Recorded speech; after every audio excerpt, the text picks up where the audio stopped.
আসসালামু আলাইকুম রহমতুল্লাহি ওয়া বারাকাতু। আজকে আমরা শিখব সহবাসের দোয়া।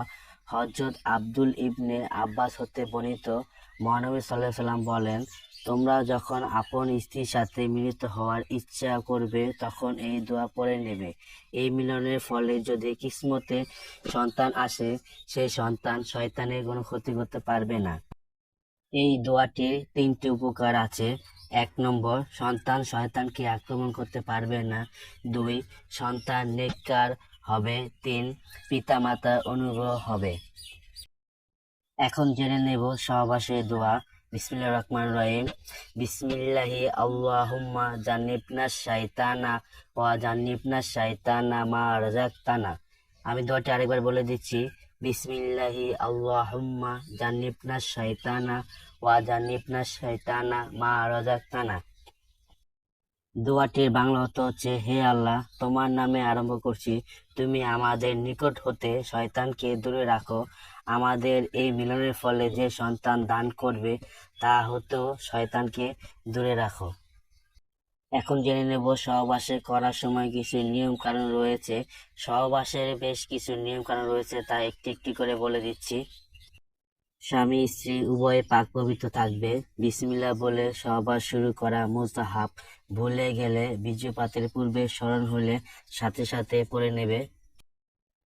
সহবাসের পূর্বে সুগন্ধ ব্যবহার করা যাবে, যা আল্লাহ রাসূল সাল্লাল্লাহু আলাইহি সাল্লাম ব্যবহার করেছেন। সব ধরনের দুর্গন্ধ জাতীয় জিনিস পরিহার করা উল্লেখ্য, যেমন ধূমপান কিংবা অপরিচ্ছন্ন জায়গার কারণে দুর্গন্ধ সৃষ্টি হয়।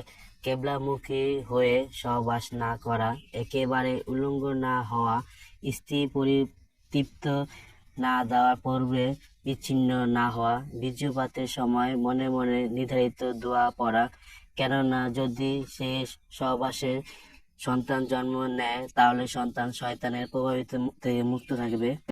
স্ত্রী হায়েস বা মাসিকের সময় সহবাস না করা, চন্দ্র মাসের প্রথম এবং 15 তারিখ রাতে মিলিত না হওয়া, স্ত্রীর জরায়ুর দিকে চেয়ে সহবাস না করা, বিদেশ বা সফরে যাওয়ার আগে রাতে স্ত্রী সহবাস না করা, সহবাসের সময় স্ত্রীর সহিত বেশি কথা না বলা, জোহরের নামাজের পরে স্ত্রী সহবাস না করা, ভরা পেটে স্ত্রী সহবাস না করা, উল্টো ভাবে বা উল্টো করে স্ত্রী সহবাস না করা, স্বপ্নদোষের পর গোসল না করে স্ত্রী সহবাস না করা। সুপ্রিয় দিনদার মুমিনদার মুসলমান ভাই ও বোনেরা, একটি ভিডিও বানাতে অনেকখানি পরিশ্রম হয়। যদি আমার ভিডিওটি আপনার কাছে ভালো লেগে থাকে তাহলে চ্যানেলটিকে সাবস্ক্রাইব করে ভিডিওটি একটি লাইক করে দিবেন এবং ভুল ত্রুটি হলে ক্ষমার দৃষ্টিতে দেখবেন। সবাই ভালো থাকবেন, সুস্থ থাকবেন। আসসালামু আলাইকুম।